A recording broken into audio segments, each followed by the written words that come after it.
असो जाता काही दिवस आले देवाजीच्या मनास, याच धनिकाची या कुटुंबास जाहला ते समयास दृष्टांत.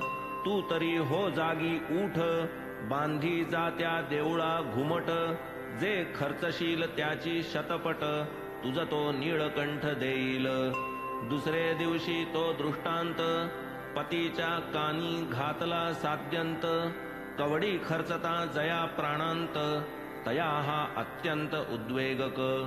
करावा अहर्निश वित्त संचय, दुजान ज्याच्या चित्ता विषय, तयासया स्वप्नाचा आशय, द्रव्याचा व्यय केवी पटे.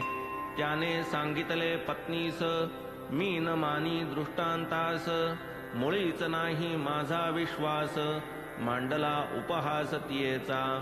जैसी जयाची चित्तवृत्ती, तैसीच तया जगत्स्थिती, स्वये असलिया शठ प्रकृती, इतरही दिसती तैसेच. जरी असते देवाचे मनी, माझाच पैसा घ्यावा काढुनी, मी काय दूर होतो तुझपासुनी, तुझेच स्वप्नी का गेला. तुलाच का हा दृष्टांत झाला, मलाच का तो देवेन दिधला, म्हणून येईना भरवसा मजला, याचा न समजला मज भाव. असावे हे खोटे स्वप्न, अथवा हा असेल ईश्वरी यत्न, नवरा बायकोत व्हावी उत्पन्न, दुही हे चिन्ह दिसते मज. जीर्णोद्धाराची कामी, साह्य माझे आहे का कमी, महिन्या महिन्यास होते रिकामी, थैली आम्ही भरलेली. लोक आणि ती रक्कम सारी, दिसते खरे हे बाह्यात्कारी, जमा खर्चाची पद्धती व्यापारी, नुकसानकारी मज बहु.